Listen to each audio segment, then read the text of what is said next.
Hello అందరికీ welcome to my channel. ఈరోజు ప్రత్యేకత ఏంటంటే పోలాంబ అమావాస్య. పోలాల అమావాస్య వ్రత కథను నేను రీసెంట్గా విన్నాను. ఈ పోలాల అమావాస్య పూజ ఎందుకు చేసుకుంటారో తెలుసుకుందామా.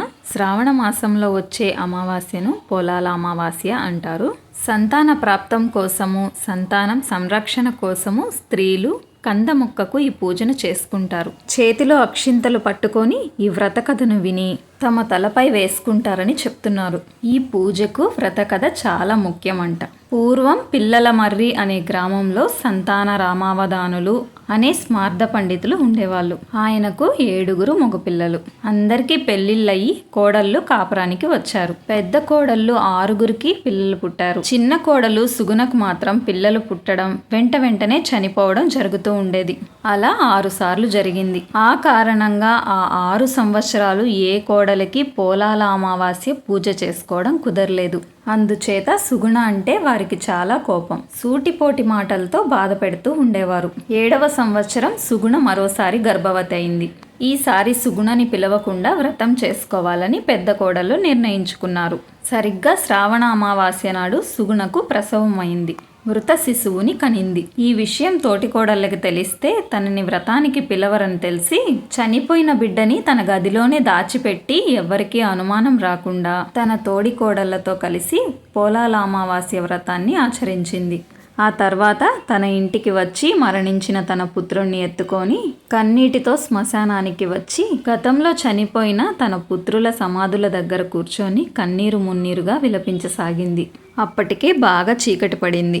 ఆ సమయంలో గ్రామ సంచారానికి బయలుదేరిన పోలాల అమ్మదేవి సుగుణ దగ్గరికి వచ్చి ఎందుకు రోధిస్తున్నావు అని అడిగింది. సుగుణ తన కన్నీటి కథను వివరించి చెప్పింది.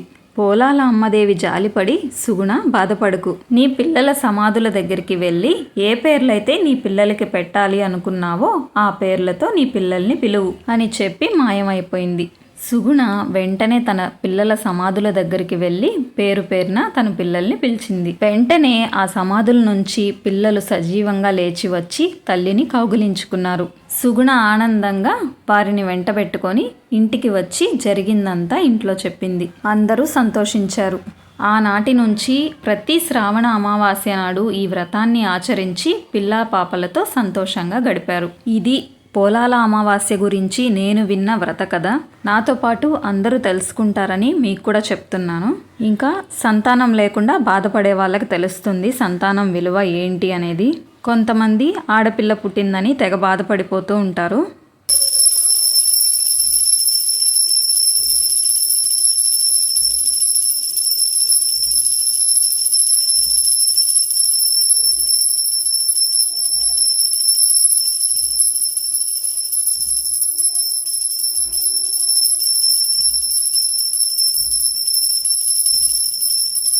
అసలు పిల్లలే లేక బాధపడేవాళ్ళు ప్రపంచంలో చాలామంది ఉన్నారు. ఆడపిల్ల అయితే మాత్రం ఏమైందంట, మన కొడుకు పుడితే ఆ కొడుకుని చేసుకోవడానికి ఒక ఆడపిల్ల కావాలి, మన ఇంట్లో పనులు చేసి పెట్టడానికి ఒక ఆడపిల్ల కావాలి, ఇంకొక జీవికి పునర్జన్మనివ్వడానికి ఆడపిల్ల కావాలి, మన ఇంట్లో పెంచుకోవడానికి మాత్రం వద్దా? భగవంతుడు ఎవరికి ఏది ఇవ్వాలో ముందుగానే నిర్ణయించేసి ఉంటాడు. పిల్లల కోసం బాధపడే వాళ్ళు చాలామంది ఉంటారు కదా. ఈ పూజ చేసుకోండి. నేనైతే అందరూ బాగుండాలనే కోరుకుంటాను. అందరూ బాగుంటేనే మనం కూడా బాగుంటాము. ఒక్క పిల్లల విషయమే కాదు, ఏదైనా సరే ఈరోజు మన దగ్గర ఉందని వేరే వాళ్ళ దగ్గర లేదని తక్కువ చేసి మాత్రం చూడకూడదు. ఎప్పుడు రోజులు అందరికీ ఒకేలాగా ఉండవు కదా. అయితే నేను ముందు రోజు నైటే వేసి పెట్టుకున్నాను. నేను మామూలుగానే నా దగ్గర ఉండే వాటితోనే పూజ చేసుకున్నాను. నా దగ్గర అవి లేవు ఇవి లేవు అని బాధపడాల్సిన అవసరం లేదు.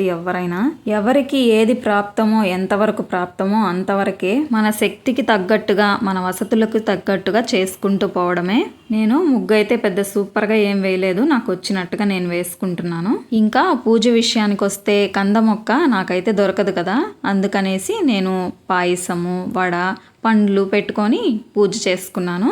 నేను ఇంట్లో వండినవన్నీ పూజ అయిపోయిన తర్వాత పెద్దోడి చేత కాకి కూడా పెట్టించాను. దేవుడికి టెంకాయ కొట్టుకుంటే బాగుండేదనిపించింది, కుదరలేదు.